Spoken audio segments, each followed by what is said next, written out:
Chapter 47, Come into the Garden. Come into the garden. They walked through the morning without halting, the marshlands slowly giving way to forests once more as they traveled further north, and they reached the grove at about high sun. The group paused for a moment before a place where the trees seemed to grow even more thickly, the only visible path onwards between two large ash trees, the branches bowing together to almost make an archway, their escort of druids pressing in about them as they passed beneath it. Cern had, of course, lived there at one time and knew what to expect, though his companions were predictably astounded as they crossed this unseen boundary. It's so warm," breathed Ari, the elf gazing about her in awe, and Cern smiled, her wonder pleasant to see even under such grim circumstances. He glanced up, sunlight streaming through the leafy canopy, a clear blue sky visible here and there as the trees swayed in the warm breeze. "It is a boon of nature," explained Rias with a smile of his own. "The grove and the area around it remain as spring, that we might always have a place here to live in close harmony with the natural world." "Quiet back there," snapped Lind, and silence descended over the group once more as they carried on their path, some even shedding their cloaks as they went, another half an hour's walk bringing them at last to the heart of the grove. They were brought to a halt on the edge of the large clearing, and Cern drew in a deep breath. It was all just as he remembered. An outcrop of mossy rocks stood at the far side, crystal clear water bubbling up from the spring within to cascade down into a small pool, a narrow stream leading from it to snake off into the forests they had just passed through. While to the east were the ruins that had stood there from time immemorial, a circle of huge square blocks in blue-grey stone, each carved with images and characters of some long-dead tongue, and bordering a deep pit where Cern knew the ritual challenges were traditionally held. And there, presiding over it all on a twisting throne of still-growing birch saplings, sat a figure, her plain features glowing with all of nature's beauty, Baldur. It looked as though the whole of the grove had been informed of their arrival. Druids stood about the edge of the clearing in small knots, some Cern recognized, others he did not, their quiet muttering humming in the air, though all fell silent as their leader spoke. "So you have come," Baldur began, surveying their group slowly through a curtain of dark unkempt hair before her eyes came to rest upon him, and Cern straightened under her gaze. "Ah, Cern.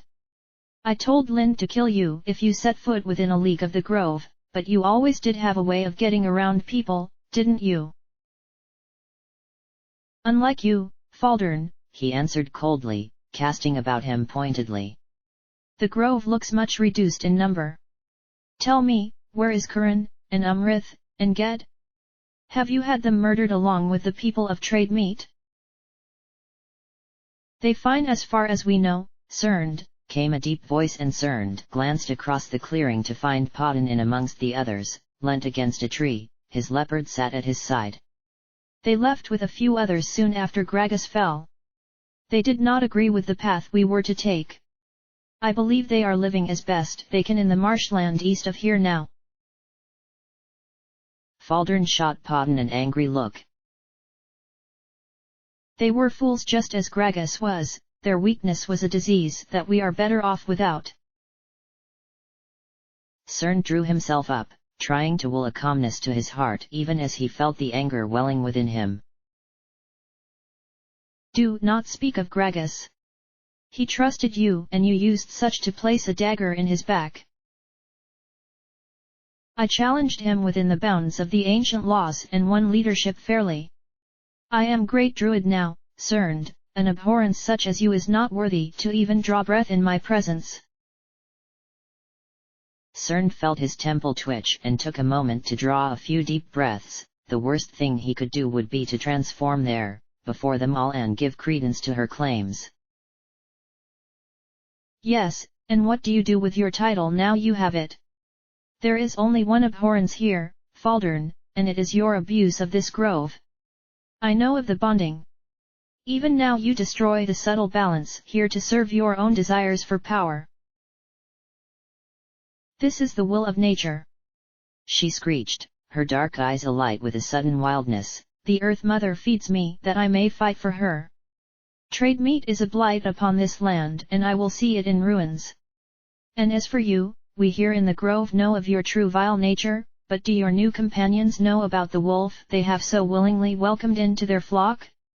He," she shrieked as she threw an accusatory hand at him, "is a werewolf." Cern swallowed, waiting for the outcry. But nothing came and he risked a glance to the woman next to him, Jahara looking from him to Fritha, the girl just shrugging indifferently as she turned back to Faldern. "And? He is certainly not the first one I have met. Some I have known were very nice and others were quite the opposite, just like people can be, if you think about it." Fritha smiled slightly. "I'm afraid you're going to have to come up with something a little more scandalous than that, if you're going to impress us, Faldern." Cern watched as the color drained from Faldern's face, her anger seemingly beyond words as her terrible revelation was proved mere triviality. "Kill them!"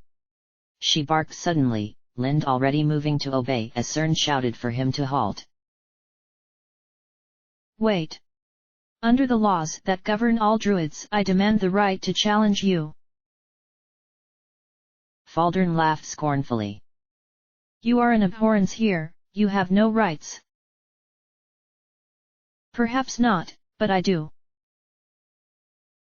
Fritha snapped her eyes to the woman next to her. Jahara stood tall and glorious in her anger, her eyes blazing as she continued.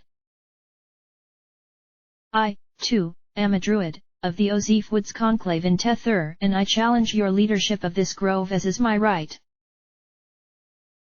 Faldern stared down at her, her look measured and calculating before she nodded once. "As you will it. I revel in the violence of the challenges and I welcome this chance to end your miserable life." She cast her gaze over the rest of their group. "Know that anyone who steps in to interrupt the fight will be killed instantly." Fritha nodded her agreement as those about her muttered theirs, though she knew for a fact that if Jahara was about to fall there was no way she would just be standing by to watch, whatever Faldern's threats. The Druid rose from her throne, Lind and a few others moving to attend her as members of their own group pressed in around Jahara, Minsk helping her out of her armor while Cern kept up a constant mutter at her ear on Faldern's fighting style. Fritha sent the woman what she hoped was an encouraging smile through the press before turning away, moving over to the pit's edge, the old stones still bearing the dark stains of previous fights. With Faldern invulnerable outside of these challenges and Cern unrecognized as a Druid there, this was really the best way this could have turned out, and yet... "Are you well, Fritha?" came a voice behind her and she turned back to find Nalia watching her, the girl's concern evident. "Ah, you know," Fritha shrugged.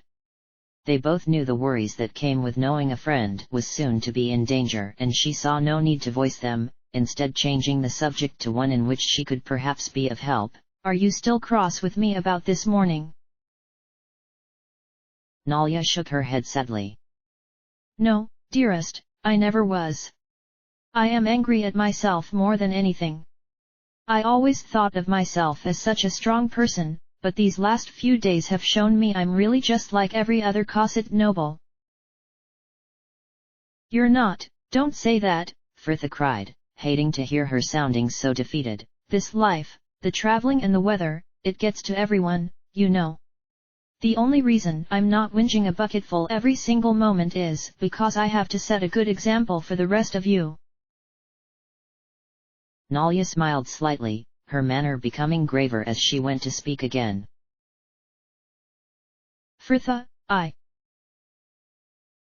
Come," shouted Faldern, the woman already in the pit, a thick quarterstaff in hand. "It is time." Fritha turned from Nalia, her stomach clenching painfully as she watched Jahara descend the uneven stone steps to join the Shadow Druid. Fritha didn't usually think of Jahara as short. Indeed, she was tall for a half-elf, but even so, she looked very small as she moved into the pit below her, Faldern standing at least half a head taller.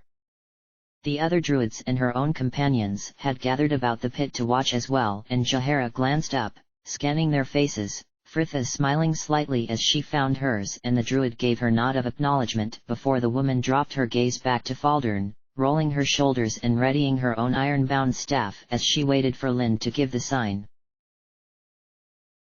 And begin.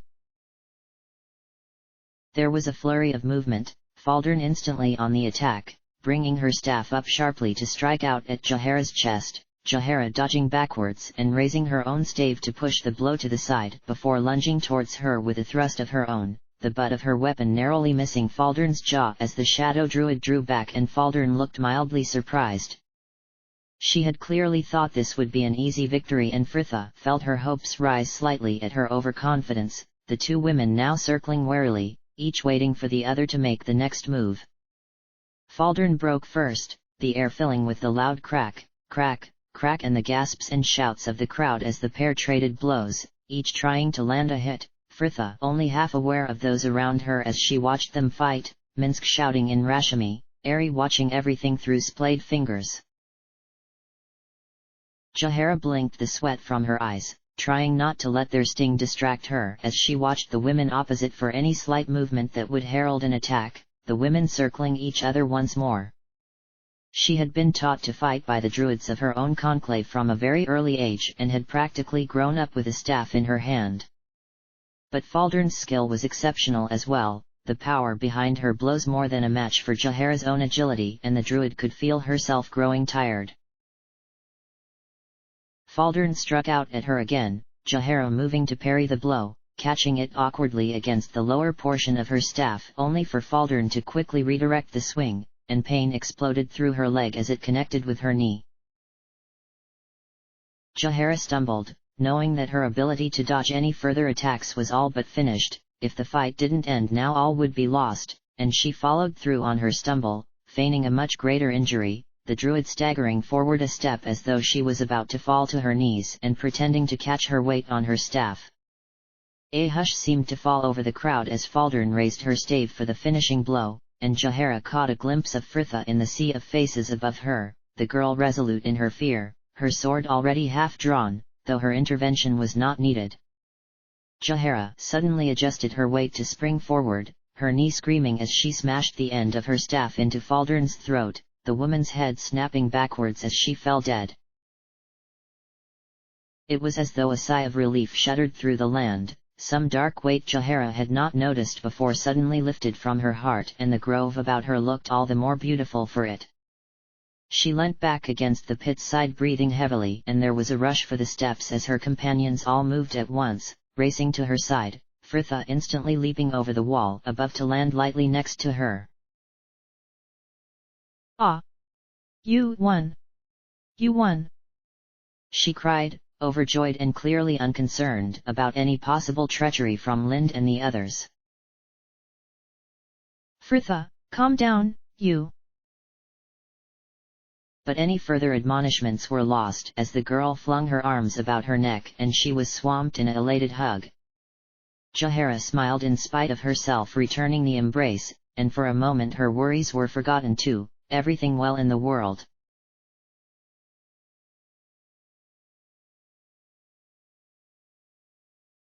"Ah, I'm in heaven," sighed Ari from where she was sat reclined against the broad trunk of a beech tree a little way back from the stream's edge, the elf supposedly mending one of Minsk's shirts, though she looked to be doing little more than enjoying the sunshine at that moment in time. Minsk himself was sat a short way further along the bank, laughing and talking with Fritha, who was stood in the stream itself, her trousers rolled up above her knees as she rinsed a tunic, their chatter an unintelligible mixture of Rashami and the local Conde then. Nalia smiled faintly, giving the pot before her another languid stir with the stick she had found, slowly agitating the mixture of clothes and water within and engulfing her with the fresh sharp scent of soap. It had been Fritha's idea. They had made camp in a smaller glade a short way from the main clearing, Ari's talk whilst they were doing so of having nothing clean to wear after so many days of travelling prompting Fritha into organizing some, what she had termed, well overdue laundry. And so the four of them, for Anomen had already disappeared off into the forests and Herdalis had returned to the main clearing to study the ruins there, had gathered up Jahara's cooking pot, Fritha's soap, and all the clothes they could carry and made for the stream, Fritha leading them almost to the edge of the grove before they had stopped and begun their work. Nalya dropped her attention again to the pot before her.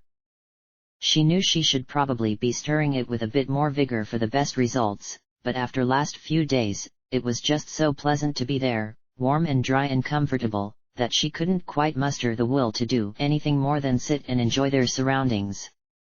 She glanced to Fritha, the instigator of this industry. The girl stood in the stream with the much more arduous task of actually washing and rinsing the soapy clothes Nalya was passing to her in batches. Though for all that, her friend was showing the work much more enthusiasm than she was, the ranger seemingly telling her names of the clothes in Rashmi as she went. And this one? That I think would be a kozhulk, though we have a longer kind of tunic too, usually lined with fleece, which we would call shrod Kansas. Kozhulk. Oh, and look at that, a hole in the sleeve. What sleeve, Minsk? Rikif. And button. Gate. Oh, I like that one. Gate. What about hem? Hem? What is this? The bit that's turned inside to keep the open edge neat? See? Ah, Orsak, I am thinking. I am man of swords, young Fritha, not sewing, I do not know these things in either tongue. All right, what about soap? Nalya smiled, giving the pot before her another lazy poke, the clothes within squelching in the cloudy water, the sound bringing back unwanted memories of the marshland they had just left, the marshland they would once more be trudging through tomorrow. Her smile faded. It was as though a cloud had suddenly moved across the sun, a melancholy dread filling her as she thought of their journey to come, of their walk back to Athkatla, of a whole winter of this misery. She was glad to be helping people, of course, putting an end to bandit groups and saving towns, but it all felt so indirect. Trade meat was no longer under attack, yes, but children were still left hungry and injustices still prevailed for the common citizen. Something more had to be done, something deeper had to change within the very structure of their society. Nalya sighed, feeling her plans were all pointless anyway. She had no way of implementing them from where she was then, no path outside the one laid before her. There is always your keep. Nalya felt her face flush and dipped her head lest anyone notice. She never thought of her keep outside of guilty daydreams, a warm thought for when she lay unsleeping in those bitter nights of camping. But still the idea lingered and grew. If only there was some way of getting her keep back, then she could really set about changing things for the better. And she could extend this aid to her friends as well. She would gladly have them all there with her, her aunt's sensibilities be damned, and they would always have somewhere safe and comfortable to stay while they made plans for their next expedition. Her keep was only a good day's travel from the city proper, close enough for Fritha's theatre and any searches for work. Nalya sighed again, giving the clothes before her a despondent stab. But it was all merely a dream, just as she had assured Fritha days ago. Isia would not be tried for months, even if the authorities had found enough evidence to do so. And then he would have to be found guilty, and then, the courts would have to rule in favor of restoring her keep to her, Lord D'Arnest's wayward daughter. In her mind, Nalya saw an image of herself stood before the magistrates to plead her case, her robes muddy and travel-worn, leaves sticking from her dirty hair, and she couldn't decide whether to laugh or cry. Well, what's this? Came a voice before them, and Nalya swallowed both to glance up and see Herr Dallas stroll into the clearing, a leather-bound folio under his arm. Our leader has turned laundress. She looked so neat and nimble. Oh, a washing of her linen. Oh. He sang brightly, and Fritha laughed. Yes, not quite caterpillar to butterfly, is it? She grinned, straightening to push damp curls from her face with her forearm, and Nalia couldn't have disagreed more. It's very enjoyable though. Fritha continued blithely, you can lend a hand if you like, Sparrow. Herr Dallas smiled and shook his head. I believe my skills will be better employed elsewhere, my raven, though I would happily surrender you a pair of tunics if you can spare the soap. Fritha glanced to Nalia, who nodded once, and the girl turned back to him with a shrug.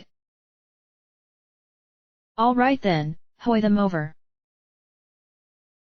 Herr Dallas tossed her the clothes with a smile, moving to gently stroke Aries' head as he sat next to her, taking a moment to kiss her lightly.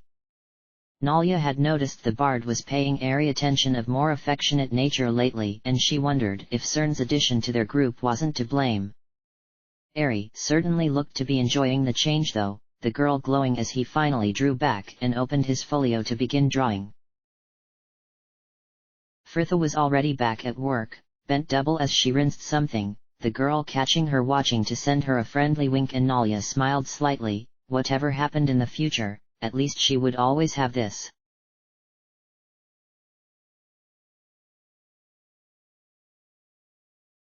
Jaehaera smiled to herself, closing her eyes and making no move to duck as she felt the leaves of a low branch brush her face, the lingering ache in her knee doing nothing to mar her feelings of contentment as she walked through the trees, Cern at her side.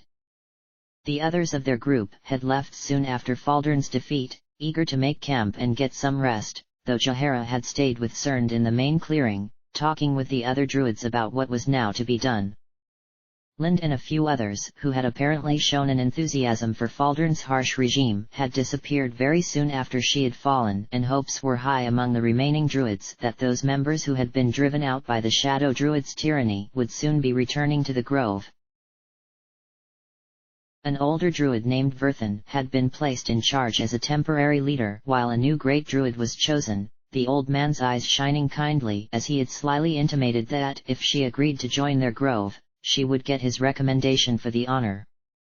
Jaehaera smiled, knowing she could never stay there, however beautiful, her place was out in the world.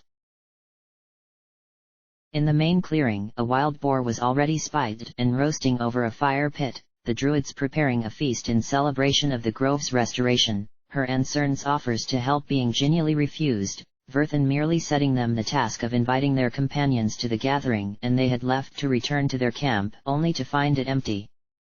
For a moment, they had been at a loss, until a helpful young druid told them she had seen 4 of their company walking southwards with armfuls of dirty clothes in tow, and Jaehaera had known exactly where they would have disappeared to, she and Cern striking out eastwards to meet the stream that had its source in the main clearing before following the flow of water southwards through the forests. Jaehaera glanced to the canopy above her, enjoying the way the light dappled the leaves, though she paid for her lack of concentration, her foot twisting on a root, and she hissed as pain shot through her knee, Cern sending her a concerned glance. It is still troubling you? You should let someone have another look at it. I am sure you would not be short of volunteers after your actions here today. I did no more than you would have done, no more than what should be expected from any of nature's servants, she dismissed, slowly straightening, and happy to change the subject as they continued their path. So have you any plans to remain here in the grove now it is freed? I believe many here would wish you to stay. Cern smiled too, though the gesture held a wry air, gazing up at the canopy as they walked. Yes, and just as many cannot wait to see me leave. You must sense it, they are constantly on guard, as the rabbits in the field. Jaehaera glanced to him with a frown. Just because you are a werewolf? Yes and no. I was not always like this, neither a servant of nature nor a werewolf. Though I had always held nature close to my heart, it was not until my 27th year that I first came to live at this grove as a druid. I had just been infected with lycanthropy, but months before, and my more beastly side was all too apparent. Gragas welcomed me in though, even knowing what I was. Cern smiled absently as he remembered his mentor. He taught me how to control my wilder nature, even through the moon's cycles, keeping an even temper and a serene heart the key to his teachings. But there were some things that could always push the calm lessons of my mentor from my mind, and Baldur was one of them. I told you we did not see eye to eye on many matters, but the truth was I hated her and her feelings toward me were no less malevolent.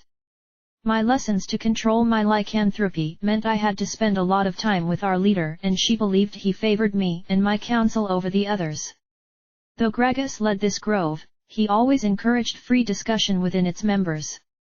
We would talk of how best to serve nature with the changing times and expansion of man, Baldur's martial stance leading she and I to arguments more than once, though Gragas could usually stop things before they got out of hand. But he could not be there always. Cern trailed off a moment, a shadow passing across his eyes. I do not know whether she noticed I found it hard to control myself when I was angry and wished to shame me, or whether she just hated me enough for her to need no hidden motive, but we were arguing one day and she began to goad me. She accused me of manipulating Gragas, said I was an abhorrence to the grove, to nature herself, that my work as a druid was false, that I had only become a druid because with my lycanthropy I could not fit in with normal people anymore. She hit a nerve, and I am ashamed to say I lost my temper and my control and my beastly side took hold. I transformed and attacked her. She was not badly injured in the end, but I do not know how much that was due to the intervention of Lind and a few others. I changed back soon enough and my regrets could not have been more sincere, but the damage had been done. Gragas did not order me to leave, in fact he asked me to stay. But there were many who disagreed with him, and Baldur raised enough support that it could have split the grove in two. I left to prevent that. I see, Jaehaera said after a moment, unsure of what else to say. Though she did not hold with the idea that lycanthropes were in any way an abhorrence to nature, Cern's outburst would have raised her concerns for the safety of the grove as a whole. Would she too have been siding with Baldur at the time? Jaehaera shook her head, such questions as unanswerable as they were pointless. So you'll return to the Grand Druid then? Cern dipped his head to one side slightly, as though considering the point. Perhaps, though, if I am honest, I would prefer to travel a while with your group if I can. I sense great things in your wake, and where better can one serve the balance? Jaehaera nodded once, hearing this request to broach the subject on his behalf. I will speak with Fritha, though you must understand that with the winter approaching and work becoming harder to find, she may see you as more of a burden than a benefit. Cern nodded his acceptance, his voice mild as he returned his attention to their path. Yes, she is a very interesting girl, very mature for all her youth. You would think, wouldn't you? Muttered Jaehaera dryly as they finally came upon their companions, laughter and singing mixing with the sound of rushing water. Herr Dallas, Minsk, and the two girls were on the opposite bank, laughing as they clapped out the beat, while Fritha stood in the water singing in alzedo about an octave higher than sounded comfortable, and doing some very enthusiastic Kalimshite dancing to go with it. She could not help but look odd, but then, Jaehaera considered as she watched Nalyo laughing brightly, that was probably the idea. Fritha stopped as she saw them though, smiling brightly. Hello Cern, oh, and Jaehaera too, anything you want washing? Hello friends, greeted Cern as Jaehaera instantly began rooting in her bag to throw her tunic and a pair of linen trousers, just because she would never have bothered with it herself, did not mean she would turn down the chance of clean clothes. At her side, Cern smiled and shook his head. I have nothing, thank you, but I do come bearing a message. There is to be a feast this eve to celebrate the restoration of this grove, and we are here to escort you to it. Fritha smiled, glancing to the others sat on the bank above her. You heard the man, I'll be along once I've finished here. A flurry of movement as everyone packed up and made to stand, Ari smiling brightly as she shouldered her bag. We'll see you soon then, are you coming, Nalia?" she questioned to the girl, still sat on the bank and looking torn. Fritha smiled. "Go on, dearest, you've finished your work, go and save me a place." Nalia smiled slightly and nodded, letting Ari link arms with her as they moved off, Fritha's voice calling after them on the warm air. "Oh, and if you see a Noman, tell him to come visit me if he needs anything washing."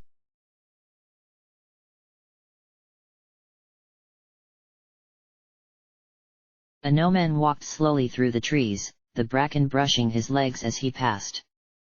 He had been out in the grove for the last hour or so now, alone save for his thoughts. The others had been in high spirits after Faldurn's defeat, all laughing and talking as they had made camp, but a Noman had not remained with them for long. Their happiness when he himself felt so despondent was hard to bear, the fact his ill humor was quite undeserved on their part making him feel even worse, and he had soon left to suffer his melancholy alone. And so that had left him there, just walking aimlessly through the grove, trying to find a little peace. His worries on his upcoming test were like a plague on his thoughts though, only the hours of sleep giving him respite from the heavy knowledge that the judgment that would likely bring an end to a lifetime of hopes and hard work was looming. Talking to Fritha that morning had helped, for the girl could always be trusted to give sound counsel, but there was still nothing neither she nor he could actually do about the situation. It had felt as though he could have walked about there forever, the unchanging forests holding a timeless quality until his wandering felt almost dreamlike. But at last he had stopped, kneeling beneath the trees to make his prayers, taking a little longer over them than he would have usually, and at last he had felt, if not better, certainly ready to return to the others. He moved past the last few trees, stepping into the small clearing where they had made their camp to find it all but deserted, the bard there and stooped over his bag, a folio in his hand. "Herr Dallas, where is everyone?" "Ah, a Noman, there you are and just in time it seems. We are invited to join the Druids at a feast held in celebration of the grove's restoration." "Oh, I see," a Noman muttered, his resolve to rejoin them all suddenly wavering. "And what have you been doing with your afternoon?" he continued for want of anything else to say, gesturing to the folio Herr Dallas held. "This sparrow, oh, I have just been watching the women washing." You were what?" "Yes, I even made a sketch, see?" He grinned, holding out a rough drawing of the three girls, a moment of tranquil domesticity captured forever in the fine charcoal lines. "Fritha said to send you along if I saw you, she is there still." A Noman flushed, knowing his first assumption reflected more badly on him than it did the bard, and he left Herr Dallas still grinning widely, the squire following his directions east to the river.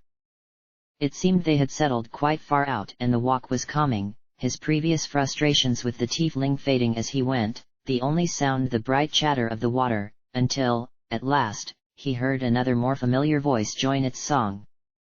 A Noman slowed his pace, pushing through the undergrowth, the singing growing louder with every step until he came upon her. Fritha stood in the middle of the stream, her trousers rolled up past her knees and singing at the top of her voice as she rinsed something in the water rushing about her calves. "Early one morning, just as the sun was rising, I heard a maiden singing in the va, ah! A Noman!" she exclaimed shrilly, glancing up to notice him finally and frowning as she colored. "Weren't you ever told it's rude to sneak up on people? I could have been doing anything."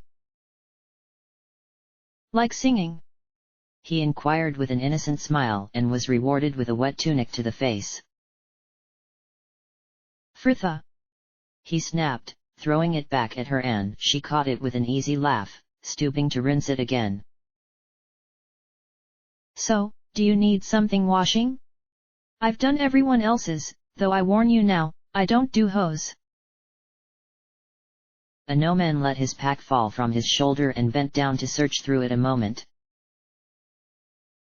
"Well, I have a tunic and some shirts, but I will wash them myself." Frithha raised an eyebrow. Does the training of the order include laundering? I'm impressed. She smiled wryly, beckoning to him. Here, throw them over, your willingness is noted, but there is hardly any point in us both getting cold and wet. ARandomAudiobookAppeared hesitated a moment before he admitted defeat, kneeling to pull the clothes from his bag and hand them to her with a sigh. Frithha smiled, wading over to him to take them up and place them in the pot she had set on the large flat rock at her feet, the girl using a stick to agitate the contents for a moment, before removing the sopping clothes and emptying the remaining soapy water on the opposite bank. ARandomAudiobookAppeared watched as she stooped to rinse the first. She was flushed from her previous work, her hands pink from the cold water while damp curls were plastered to her temples and neck, and she looked quite pretty in a domestic sort of way. There, beautiful, she sighed, holding up a tunic, its color much richer than when it was wet, the girl wringing it out and throwing it land on the pile of damp clothes next to him before blithely starting on the next. The soap I've got is working quite well and the beating helps, it's only mud for the most part after all. Of course, it would do little on any heavier bloodstains, but not much does. Fermented goblin urine is the best for that, though I don't carry any with me in case the bottle breaks in my bag. ARandomAudiobookAppeared just nodded, unsure as to whether she was joking or not. She glanced to him. You're very quiet this afternoon. Am I? I suppose I am just dwelling on matters to come, though it is nothing we have not talked over before. Frithha took the hint and mildly returned to her washing without further questions. He watched as the girl scrubbed enthusiastically at a grass stain, sighing with a deep contentment when it finally rinsed clean. Ah, I think I was made for more domestic tasks. I get such satisfaction from the shine of a pot or a line of freshly washed linen, surely I was born to it. She glanced to him, noticing his frown to add, You can't tell me there aren't scores of housemaids dreaming of adventure and glory at the right end of a blade. She sighed, wringing out the last of his shirts and dropping it into the now empty pot. Grass is always greener, eh? She held a hand out expectantly and he helped her onto the bank, her fingers cold in his, the girl gathering the rest of the damp clothes into the pot and swinging it onto her hip as she moved off through the trees. Frithha smiled, enjoying the feel of the grass under her bare feet, springy and pleasant as she moved about a glade they had found just a few paces from the stream, hanging up the damp clothes as though the trees had suddenly started putting forth tunics instead of fruit. These last few days had been hard, slowly watching as Nalya became increasingly withdrawn and miserable. At least the magics of the grove had allowed a brief respite from the harsh weather and Frithha knew she should just enjoy it while she could, but it was no good. She knew it was only a few more hours before they would have to leave again and Nalya's melancholy would be tearing at her heart once more. Frithha drew a breath, pushing down her worries and taking pleasure in her work, determined not to let them ruin her time there.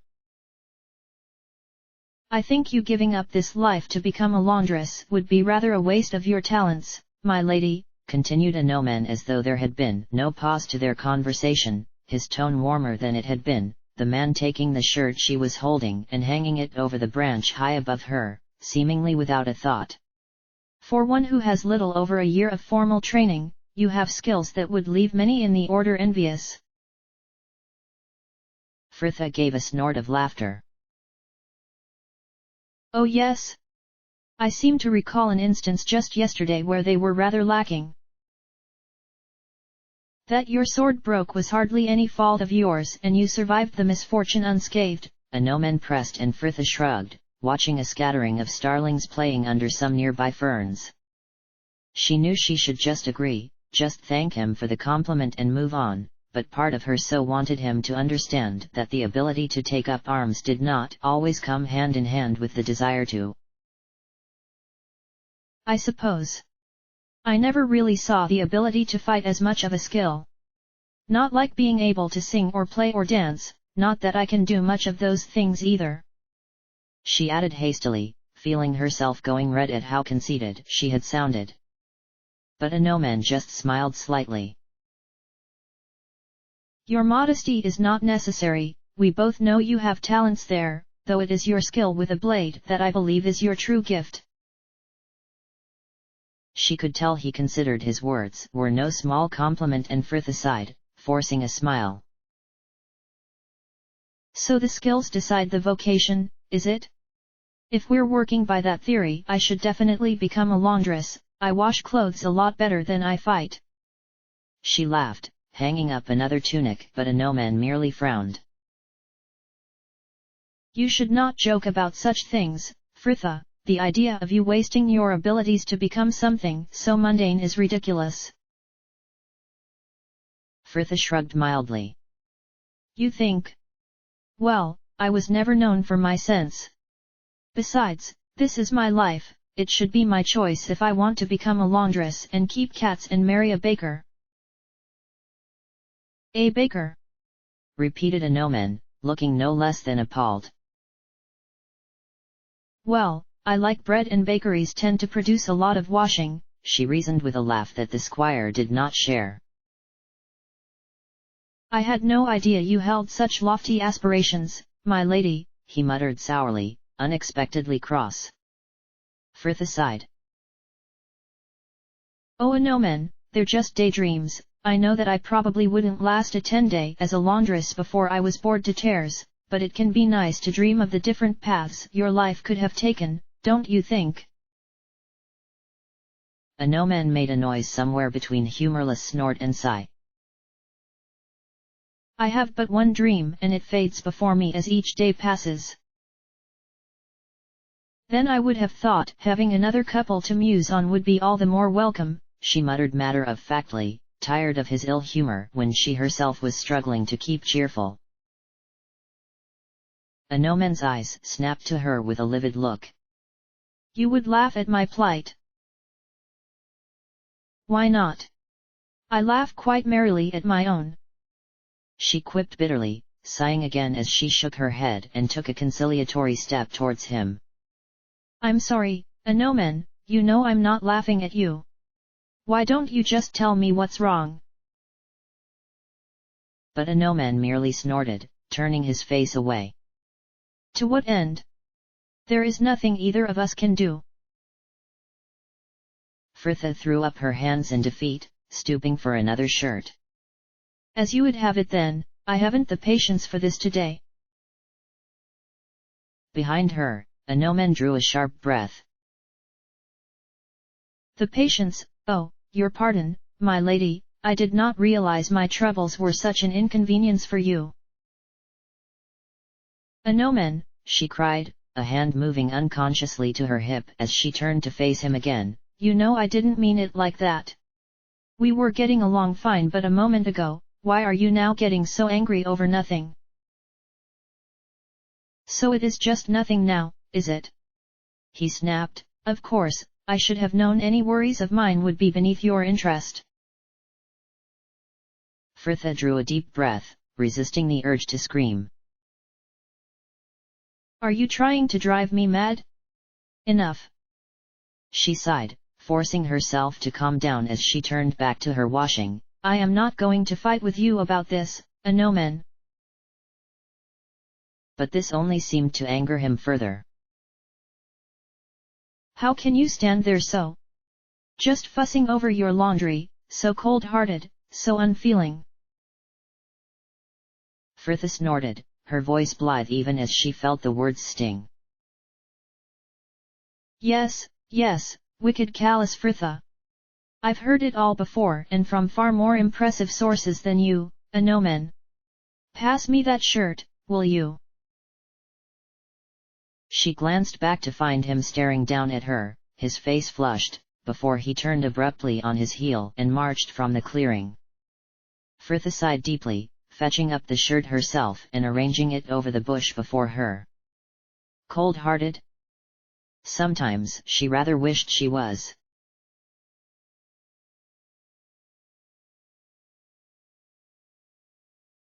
Anomen marched onward, unmindful of the darkening sky or his increasing hunger as he pushed through the undergrowth. What in the nine hells was wrong with him? One moment he and Fritha had been smiling and talking pleasantly enough, the next he was all riled up and trying to pick a quarrel with her.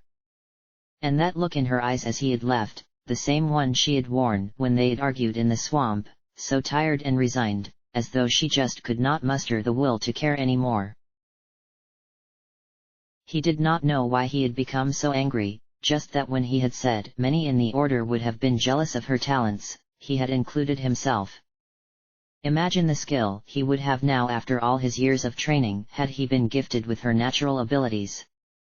And there she was, merrily dreaming of distaff and drudgery. And marriage to a baker. A no-man felt his jaw clench. He was fairly sure she had just been exaggerating then to prove a point, but still the image of her stood next to some corpulent red-faced man, with starched apron and flower in her hair had been a galling one. But, however annoying, it had been no excuse for his subsequent behavior. He knew he should just go straight back and apologize, but his shame was such that he could not bear to face her.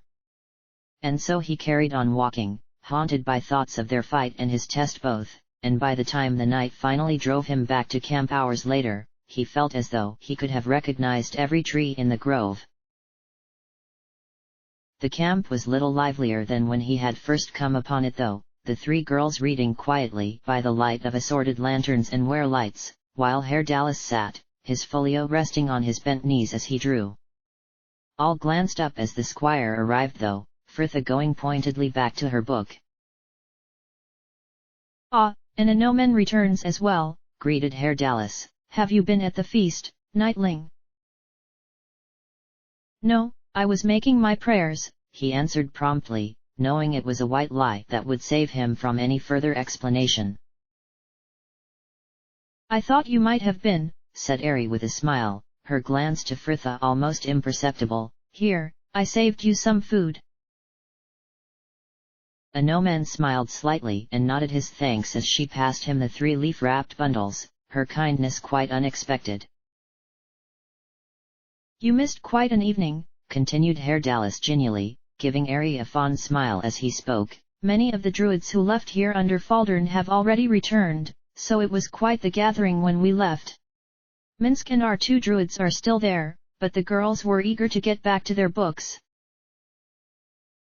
A no-man merely nodded again, in no mood for any conversation, and everyone drifted back to their own tasks, the girls continuing their reading while Herr Dallas worked on a composition from the sketches he had made earlier, the sweep of his stylus and the rustle of paper the only sounds.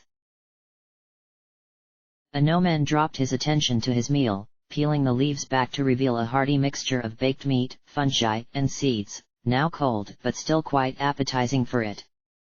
He glanced across the fire as he ate. Fritha was sat on her bedding opposite him, already dressed in the heavy linen slip and pale green tunic she had slept in when they had all shared a room at the inn. He half hoped she would glance up so he could gain some indication of her mood towards him. She seemed absorbed in her book though, and he watched her, her eyes flying over the page feverishly devouring the words, a wide smile on her face and quite a bit of pink in her cheeks. "Oh," she sighed finally, straightening to fan herself with the book, "this book is wonderful. Oh, I'm all of a flutter." Nalia sent her a conspiratorial and rather giggly smile. "Is that the poshest jewel you're reading now? Oh, I know what you mean, Hectus is rather dashing, isn't he?" Fritha drew back, her nose crinkled in disgust. "Oh no, not Hectus. Yuck. I was talking about Neareth." "Neareth? Fritha, he's an evil assassin." "Yes, but he's properly dishy. Besides, he's not evil, he's just misunderstood," she countered, her voice trembling with laughter. He just needs the love of a good woman. I can change him," she cried, swooning back onto her bedding to laugh merrily at herself. Nalia and Ari were laughing, Herr Dallas shaking his head as he continued to draw. Fritha, really, you cannot get all giggly over the villain. Of course, I can. But then. She smiled, letting her eyes flick pointedly to a gnomon. I am well known as a girl of doubtful morals. A gnomon flushed and went back to his food. How far are you on with that one now? Asked Ari, and Fritha glanced to her, instantly sheepish. Chapter 14. And you do remember that we all promised to stop at 15 and swap again. Swap?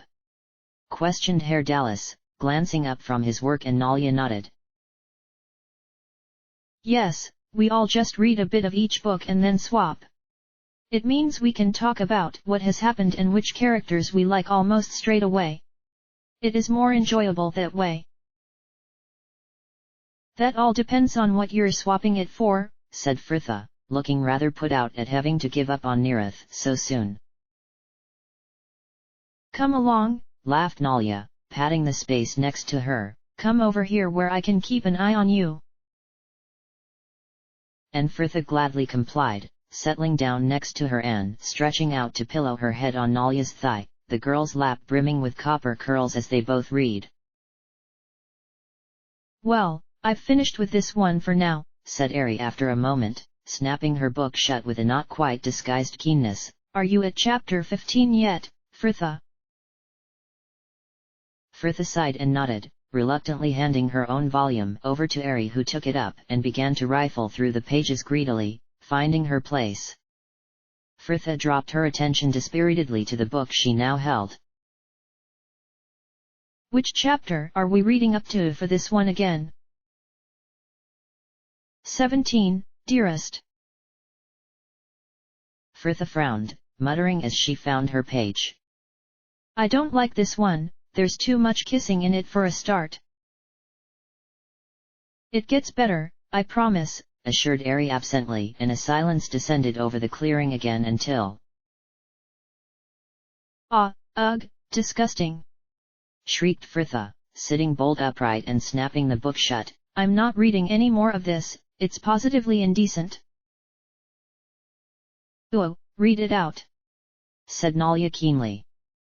Fritha shook her head, looking delicately pained.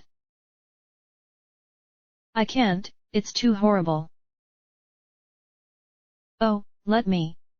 Nalia sighed impatiently, taking it from her to find her page and reading for a moment before she too squealed, though she looked far more amused than her friend, the girl laughing merrily.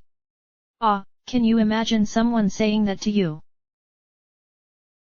Not if he wanted to keep his teeth, Fritha muttered darkly. How did you read this, Ari? Ari shifted where she sat and primly smoothed her skirts, the elf going an uncomfortable shade of pink as Herr Dallas sent her a highly interested look. Really, it wasn't all that bad, you two are making a fuss over nothing. Nothing? Repeated Nalia, glance back the page. What about? He stepped closer and she felt her eyes drawn to they. No, stop it. No more! Cried Fritha shrilly, laughing as she clamped a hand over the girl's mouth.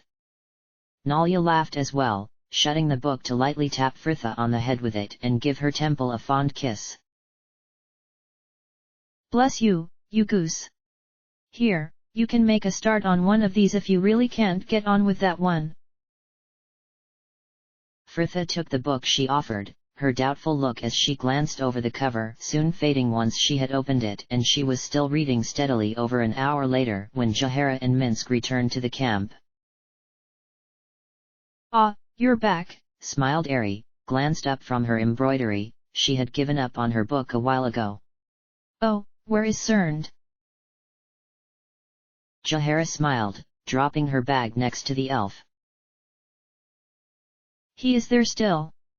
Some old friends of his were amongst those who returned and he is still catching up with them.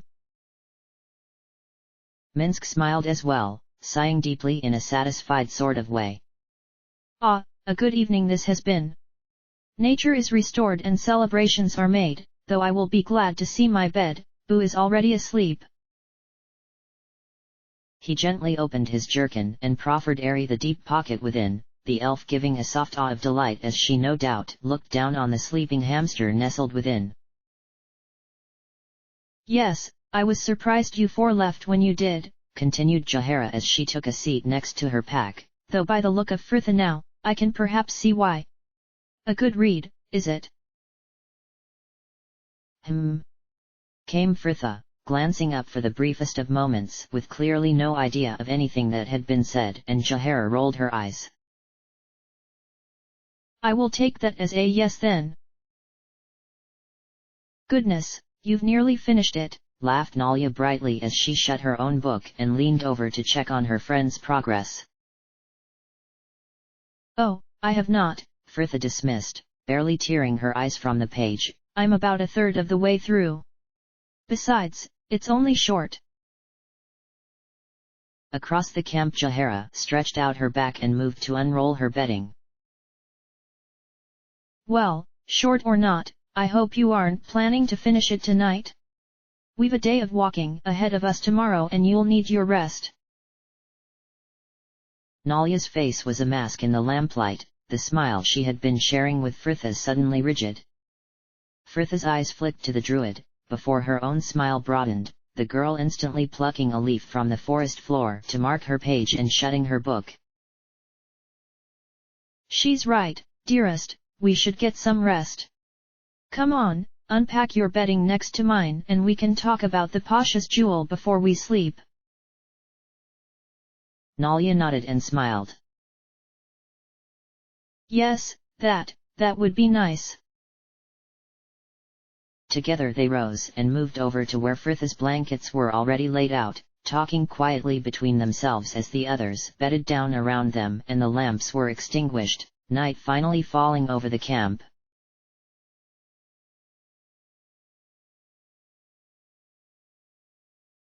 A gnomon was walking once more through the trees of the grove, his gait steady even over the clumps of roots and ferns. But it was no purposeless wandering this time, he had a destination firmly in mind. He had not fallen asleep particularly readily the night before, his mind going over and over his argument with Fritha, and when at last he had drifted into sleep, his dreams were strange and disturbing, the squire wandering the empty rooms and courtyards of the order, until he finally came upon the girl in the great hall, though whatever he said or did, it was as though she could not see him. And so, he had woken, troubled and ill-rested, to find shafts of warm yellow sunlight already pouring through the canopy above him, the glade they had slept in all but deserted, only Airy and Nalia still lingering in their bedding, Nalia helping the elf comb through her hair. Cerned had brought the group bread and some of the cold leaf-wrapped meats for breakfast and the girls had saved him some. But he had waved their kindness away, asking only where Fritha was. The readiness with which the girls told him making him suspect their argument was still just between she and him.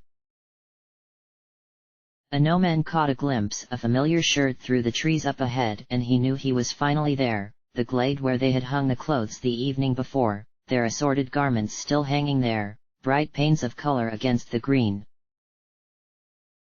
And there Fritha was, sat in the center of it all, her hair loose and still wearing her heavy linen slip and the green tunic she had slept in, the addition of her sandals her only concession to the fact she was in the middle of the forest rather than her room at the inn. Her face was dipped as she read from the book that had so consumed her the night before and a gnomon watched her a moment.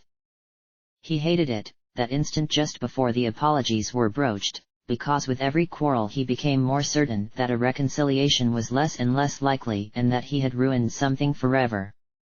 A gnomon swallowed and steeled himself. My lady, I was one. He stopped dead as she glanced up, her face pink and blotchy, her eyes red-rimmed and overly bright. Fritha, are you well? Sorry. She began with a sniff, moving to dab her nose on her handkerchief before seeming to realize herself. Oh, yes, I'm fine, a gnomon. She laughed, wiping at her cheeks and gesturing to the spot next to her with the slim volume in her hand.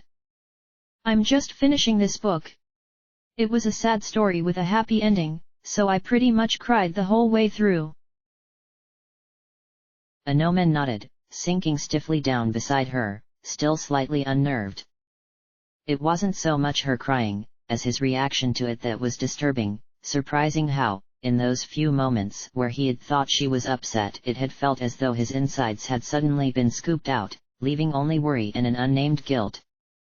Her laughter had faded by now and she, too, looked slightly uncomfortable, her eyes guarded being the lingering smile. Now you aren't here to have another shout at me, are you? Anomen swallowed dryly, his face burning. My lady, what I said yesterday, I am sorry, I should not have spoken to you like that. Those things I called you, I do not, I have never.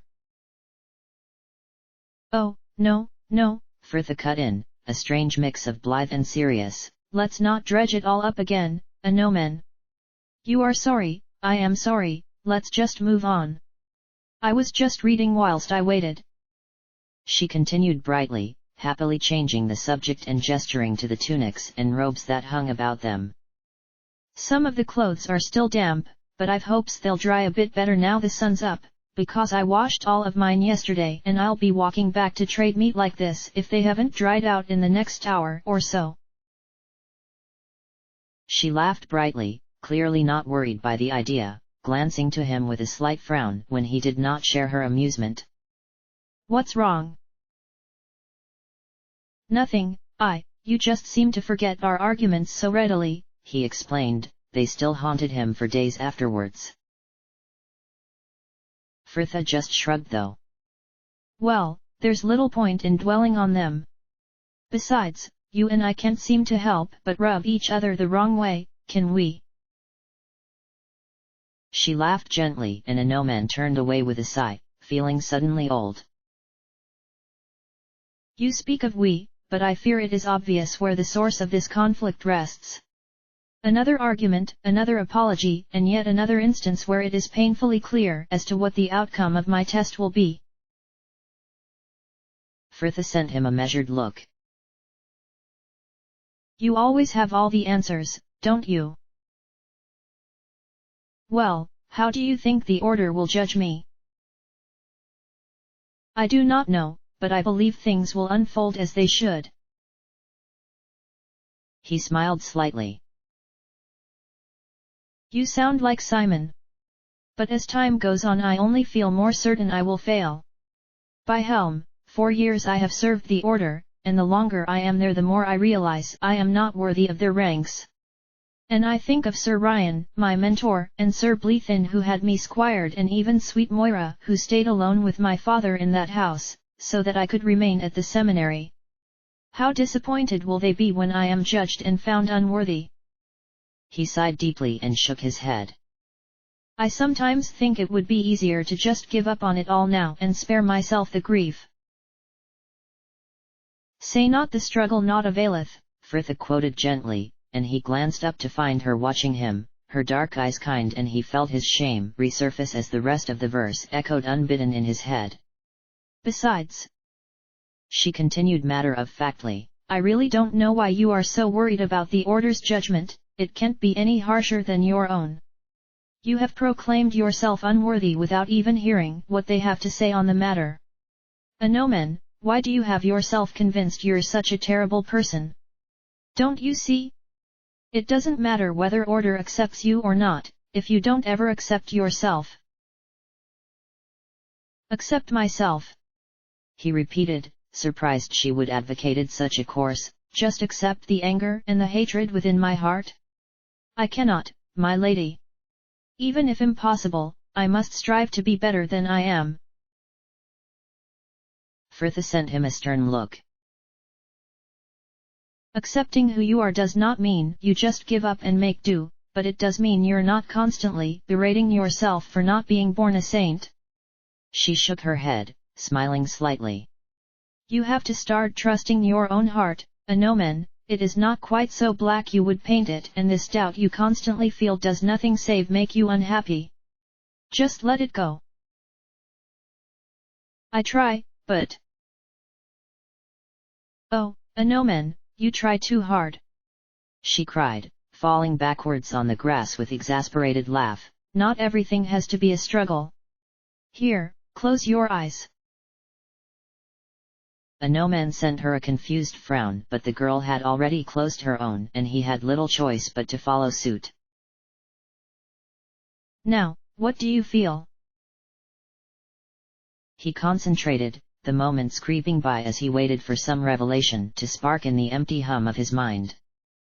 He sighed, frustrated. I feel nothing. A no-man, she warned in a sing-song, you're trying too hard. Silence once again, and after a few moments, a no-man was about to tell her it wasn't working, when she spoke. Well, I feel the sun on my skin. And all of a sudden, he felt it too. Something so ordinary that he hadn't even considered it, and yet there it was. A soft, comforting warmth that seemed to blanket his bare arms and face. He screwed his eyes shut, focusing on the feeling, afraid he would lose it again. I feel the sun on my skin and the breeze in my hair. I am surrounded by the life of the trees and the vastness of the sky. Frithha continued, her voice quiet and soothing, drifting round him along with these usually disregarded sensations. You must remember these things, a no-man, when you get too focused on the narrow matters of men. You must remember these eternal joys the world can give us. You sound like Jahara. Frithha laughed lightly. Gods help me, I do, don't I? Well, I can take pleasure in wine and dancing and clean clothes, so I don't think Sylvanus will be pitching up to recruit me just yet. He watched her a moment, just laying next to him with her eyes still closed, her hair spilling out across the grass in bright amber tendrils, one hand resting carelessly on her stomach while the other still held her book, a finger within, keeping her page. A no-man swallowed and found his voice. I should get back to the others, I've yet to pack. Frithha said nothing, just made an vague noise of assent and gently patted his hand, not even opening her eyes as he rose and moved off through the trees. A no-man shook his head as he walked. His stomach, not so long ago unpleasantly empty, now felt as though it had been filled with live snakes. Part of him did not like Frithha like this, so wise and reassuring. He found things much easier when she was constantly reminding him what an idiot she was. Because when you found yourself considering how kind and full of serenity someone was, it was only a short step from there to considering how pretty they were. And how small and delicate their mouth looked when they weren't laughing their head off. Or how bright and clear their eyes seemed when they were narrowed with giggling.